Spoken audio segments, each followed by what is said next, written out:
Hi everyone, I have here with me our reigning Mr. International Philippines and Mr. International 2024 second runner-up, Marvin Diamante. Hello Marvin. Hello sa mga followers ni Playerholics. So Marvin,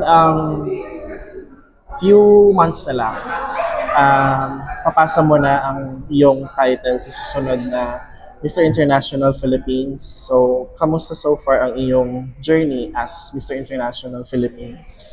So far as Mr. International Philippines and as Mr. International second runner-up, marami akong bagay na natutunan talaga. Most especially yung pakikitungo sa mga tao, yung communication skills. Alam ko medyo nahihirapan tayo dun, pero still, nag-aaral pa rin tayo para at least ma-enhance pa rin natin. No?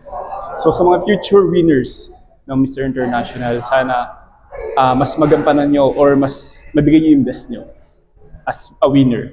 So yun, good luck sa mga aspirants and sa mga sumusuporta. Maraming salamat sa akin. Kamusta ang pakiramdam na ilang buwan na lang ipapasa mo na ang iyong corona? Siyempre excited ako. Sino ba yung susunod na Mr. International Philippines? And at the same time, siyempre malungkot kasi papasa natin yung corona. Ano ba yung next? Ano pa yung plano ko for the future? Yun na yung mga pressure na dumadating sa akin ngayon. So kanina ang initial screening ng first set ng aspirants for this year's Mr. International Philippines. So kamusta yung naging atmosphere sa loob ng kwarto? Isa lang masasabi ko yon, abangan nila kasi marami sa mga nag-screen yung talagang ready na para sa national pageant natin, Mr. International. Mas bigatin yung mga candidates ngayon. So abangan nyo. Alright. What's next naman kay Marvin? What's next? Sa ngayon, tinatarget ko talaga is business. So, ayan, nag-start na ako dyan. Unti-unti ko ng pag-aralan. Then, ano pa ba? Pagiging content creator, yung sa mga brands, yun yung mga targets ko ngayon. Lalo-lalo na pahinga na din after na itong Mr. International. So, sana, hopefully, makakuha ako ng mga brands. Alright. So, ang acting ba ay pupursu mo pa din?